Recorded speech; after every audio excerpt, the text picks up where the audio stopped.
Hello and welcome. I'm Charles Ayete. To our first story, government's decision to cut quarterly expenditure estimate by 20% has been described as a major investor booster for the Ghanaian economy. The Finance Minister, Ken Ofori-Atta, on Wednesday said the reduction in spending by institutions that draw funding from the budget will be tied to revenue mobilization. Speaking on PM Express, the business edition, economist Professor Robert Obeng and investment analyst Mike Coppler said the move by the Finance Minister will boost investor confidence and stabilize the economy. We need to cut the fat in terms of what we spend our monies on. Okay?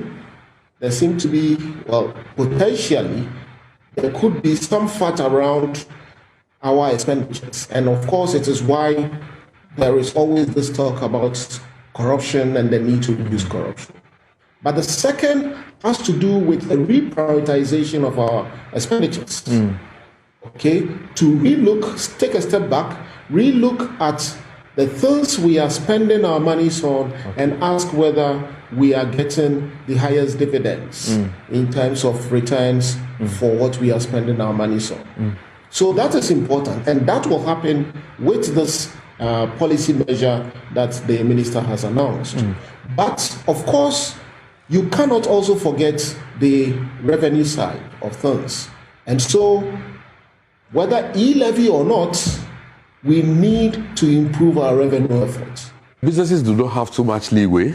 You are right. I mean, once your country is downgraded, it's an automatic... Yeah, but that's how the world works. I mean, the first thing people look at, where is this deal coming from? That's the first thing. It's from this country. What's their rating? Okay, before they then begin to dive in to see what the fundamentals are. Okay, so what businesses can do, and you are right. I mean, there are businesses in this country that are able to get lower interest rates better than what government rating than government. Obviously, not the rating, but in terms of rates. Yeah. Okay, and what they do is that basically they look at the receivables that they are getting. Probably they have some export receivables, or their clients are blue chip clients who have a better rating. So then they use the receivables as a benchmark to attract cheaper funds. Okay, I mean, that's the only way that business can go around it. But once you are not able to demonstrate to financiers or investors that your income is not intrinsically linked to anything that is government related, or you have a dedicated flow which is independent of the economy per se, then you are in trouble. Then it means that you are subject to the ratings that the government basically has. Otherwise, I mean, the way out is to use what we call securitized structures. Okay, so you are looking at income. So, for instance, Can you break that down? Cocoa Board. So, for instance, Cocoa Board. Okay, so Cocoa Board borrows LIBOR plus 1 or LIBOR plus 2. Okay, government is borrowing LIBOR plus 7, LIBOR plus 6. Why?